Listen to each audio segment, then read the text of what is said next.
ایک دوسرے کو عزت دو، برداشت کرو۔ میرے نبی نے فرمایا بہترین مسلمان وہ ہے جو بیوی سے اچھا سلوک کرتا ہو، اور بیوی سے فرمایا میری شریعت میں سجدہ ہوتا تو بیوی سے کہتا خامند کو سجدہ کر۔ بہترین صدقہ اولاد کی تربیت ہے۔ پورا گھر میرے نبی نے نقشہ، ہر ایک کی قیمت بتائی۔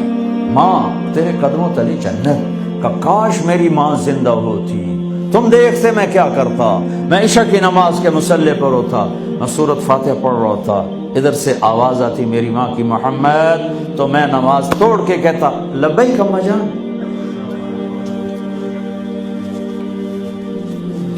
باپ کا تیرے جنت کا دروازہ ہے، باپ تیری جنت کا دروازہ ہے، کھولنا توڑنا نہیں، کھولنا توڑنا نہیں،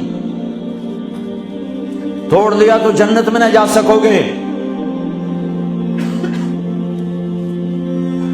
سب سے بہترین مسلمان جو بیوی سے اچھا سلوک کرے، سب سے بہترین عورت جو اپنے خامند کی منشا کو دیکھے۔ پھر آپ نے ایک عجب بات فرمائی جو معاشرے میں بہت بوجھ بنتا ہے جس کا، ہاں بھائی تمہیں ایسا صدقہ بتاؤں جس سے بڑھ کے کوئی صدقہ نہیں، تمہیں ایسا صدقہ بتاؤں جس سے بڑھ کے کوئی صدقہ نہیں۔ انہوں نے کہا جی کیا؟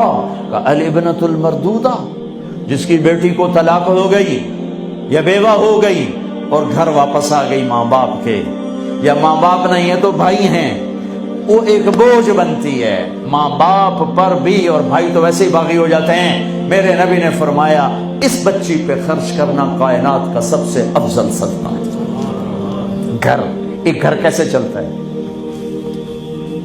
ہمارے یہاں پنجاب سندھ بلوچستان سرحد میں بہنوں کو وراثت میں کوئی حصہ نہیں ملتا، سب بھائی کھا جاتے ہیں۔ میرے نبی نے فرمایا جس کو اللہ نے 2 بہنیں دیں اس نے ان کا حق ادا کیا، شادی کی حق ادا کیا۔ ماں باپ کی وراثت میں سے ہوتا ہے، اگر میں نے کوئی خود کمایا ہے اس میں بہنوں کا حق نہیں، ماں باپ سے اگر 1 روپیہ بھی آیا ہے تقسیم کیا جائے گا۔ جس نے بہنوں کا حق ادا کیا، شادی کی حق ادا کیا، اس پہ جنت واجب ہو گئی۔ جس کو اللہ نے 3 بیٹیاں دی، اس نے ان کی ڈولی اٹھائی، وہ جنت میں میرے ساتھ یوں ہوگا۔ ایک بولے اگر 2 ہوں، کہ جس نے 2 بیٹیوں کی شادی کی وہ بھی ایسے ہوگا۔ اللہ بھلا کرے۔ ایک صحابی کا کہ جس کی 1 ہو، کہ جس کی 1 ہے، اگر اس نے اس کو عزت سے رخصت کیا تو وہ بھی میرے ساتھ ایسے ہی ہوگا۔ پھر کئی بچیوں کو طلاق پڑی ہے کہ اس کو بیٹا نہیں ہوتا۔ یہاں آنے سے پہلے کا واقعہ، پنڈی سے بچی رو رو برا حال اس کا، میں تو فون سنتا ہی نہیں ہوں ایسے کہ میرا تو کلیجہ پھٹ گیا ہے۔ ہے کہنے لگی کہ سسرال نے کہا تھا بیٹی ہوئی تو طلاق دے دیں۔ میں نے کہا اس میں میرا کیا قصور ہے، اور بیٹی ہی ہوئی اور مجھے طلاق پڑ گئی اور میں گھر آ گئی 22 سال کی عمر میں۔ بیٹی دینے والا اللہ اور ظلم کرنے والا سسرال۔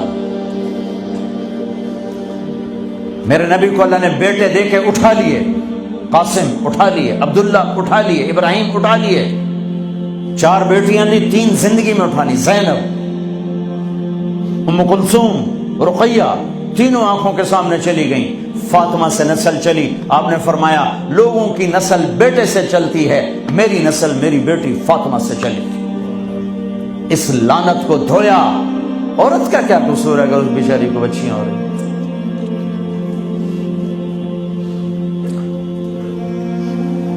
جس نے اپنی بہنوں کو حق ادا کیا، جس نے بیٹیوں کو ڈولے میں بٹھایا، ان کا حق ادا کیا، کہ جنت میں یوں ہو جائے گا۔ بہنوں کو دینا اتنا ضروری ہے، حرام ہو جاتی ہے روٹی۔ میں نے مولانا جمشید صاحب میرے استاد ہیں، میں نے ان سے تفسیر پڑھی۔ میں ایک دن شہد کی بوتل لے کر گیا، پرانی بات ہے 76-77۔ میں نے کہا حضرت یہ ہدیہ ہے۔ فرمایا کہاں سے لائے ہو؟